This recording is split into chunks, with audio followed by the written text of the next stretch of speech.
Jair Messias, mito Bolsonaro, recebe esse apelido de mito não é por outra ocasião, meus amigos. O cara me dá uma entrevista na Rede Record no mesmo horário do debate da TV Globo. A TV Globo, espertinha, né? Deixa para fazer o último debate, né? Antes das eleições, e no caso é na Globo que vai passar esse debate. E daí a Record, com essa jogada genial com o Bolsonaro, coloca a entrevista no mesmo horário.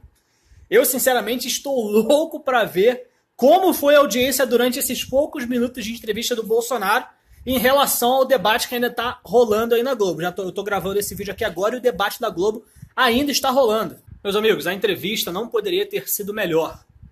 Primeiro, mostrou que ainda o Bolsonaro ainda está debilitado.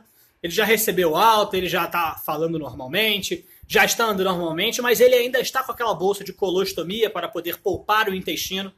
Você vê que ele não consegue falar durante muito tempo, porque já aparece o enfermeiro lá para poder interrompendo a entrevista, dizendo que ele não pode falar sucessivamente, ele tem que dar uma pausa.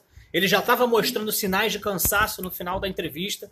Quer dizer, ainda sofre as mazelas do que aconteceu com ele lá em Juiz de Fora. E mesmo assim, ele aceita a missão. Falou de tudo, falou de todos os problemas do Brasil, de que os universitários não têm nada na cabeça, ficam fazendo esses protestos aí pró-Lula, pró-Dilma, pró-PT, sabe-se lá mais o quê. Falou sobre os países de primeiro mundo que conseguiram esmiuçar aquilo que tiveram e porque não tiveram corrupção e conseguiram respeitar os seus cidadãos e viraram países de primeiro mundo, como Japão, Coreia do Sul, Israel. E ele fala, meu Deus do céu, olha só o que nós temos e o que nós não somos. O Brasil possui muitas riquezas naturais, coisas que iriam nos ajudar a nos tornarmos cada vez maiores. Mas, infelizmente, as pessoas que estão aqui, os políticos que estão aqui, sempre só se preocuparam em uma coisa: em sugar aquilo que nós temos, em se perpetuar no poder. Falou sobre o PT de uma forma geral, onde ele disse que o José Dirceu já deu diversas declarações que, se fosse ele que tivesse falado, a mídia em geral teria caído em peso em cima dele. Em determinado momento, o repórter pergunta para ele se nós, militantes do Bolsonaro, galera de direita, não espalhamos fake news também. Daí o Bolsonaro disse que é óbvio que não tem como ele tomar responsabilidade por tudo que nós dissemos. Sempre vai ter um ou outro que vai espalhar fake news sem querer, talvez alguns até de propósito, mas a maioria talvez sem querer, por pegar as coisas no calor do momento, viu uma manchete ali que parecia bacana e foi lá e compartilhou, na verdade era fake news. Só que essa é a diferença maior, que eu não vi o Bolsonaro falando sobre isso.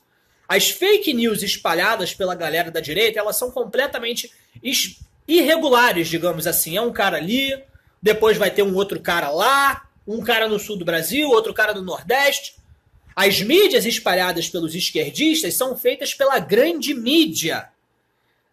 E o grande exemplo, a maior prova disso, é o imposto de renda proposto pelo Paulo Guedes, onde vem circulando, inclusive na grande mídia, onde o Paulo Guedes propôs que todo mundo pagasse um imposto de renda único de 20%, inclusive aqueles que recebem um salário mínimo. Rolou uma imagem aí dizendo que se você ganha até R$2.000, você vai pagar R$400 de imposto, o que é uma grande mentira. Mentira da mais cabeluda.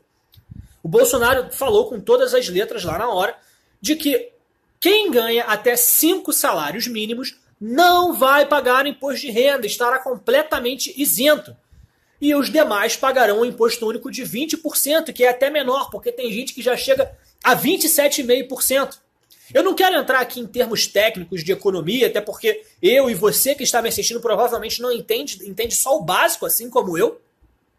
Mas a verdade é que as fake news são espalhadas na parte da esquerda pela grande mídia.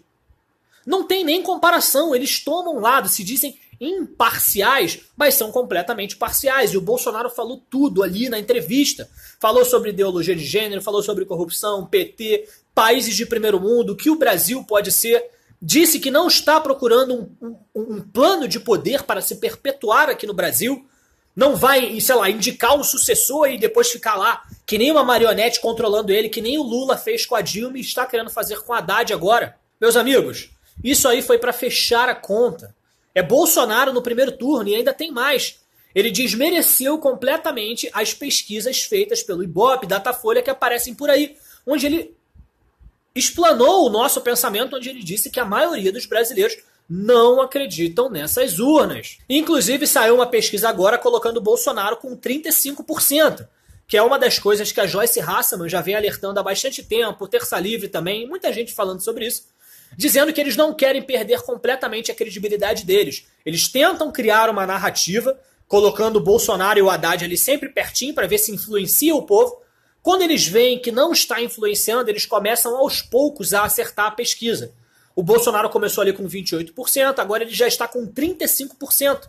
E ainda faltam 3 dias para as eleições. Toda a pesquisa que tem saído nessas últimas 2 semanas, o Bolsonaro tem crescido pelo menos 1 ponto. Cresceu 3 pontos agora.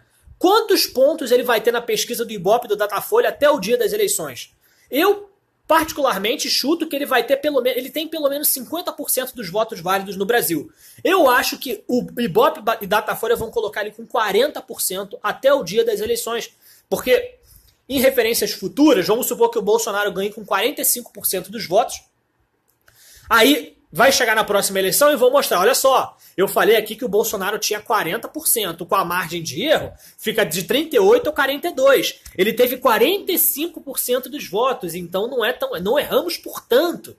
Nós nunca nos propomos a acertar o resultado certinho, mas passamos bem perto, quer dizer, dando a falsa impressão de que eles possuem credibilidade, de que eles fazem um trabalho sério. Porque daqui a 4 anos, ninguém vai lembrar que o Bolsonaro, há 3 semanas da eleição, tinha apenas 28% das intenções de voto.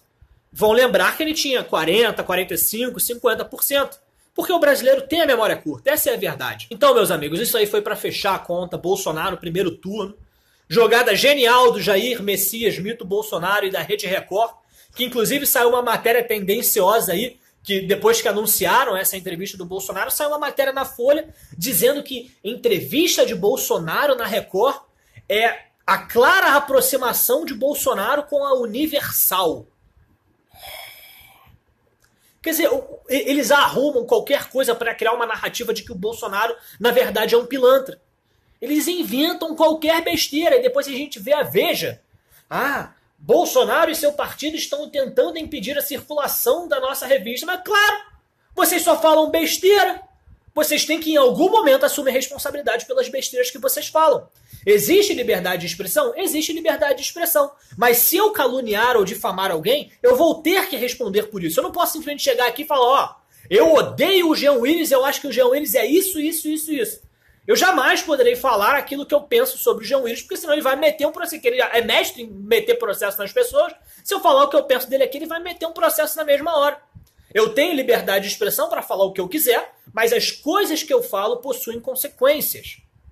E é a mesma coisa da revista Veja, da revista da Folha de São Paulo, que tem que ser, sim, responsabilizado pelas coisas que fizeram com Jair Bolsonaro e pelo desserviço que eles fizeram com a população brasileira, sempre apoiando governos corruptos como o do PT, de Haddad, Lula, Dilma. Então, meus amigos, fecha a conta aí, Bolsonaro primeiro turno. 2019 a gente já vai ver uma melhora aí, corte de impostos, melhoria no emprego, melhoria na segurança, quem sabe a gente já não vai poder comprar a nossa arma. Meus amigos, os tempos estão melhorando. Vamos ser felizes novamente. Dia 7 é 17.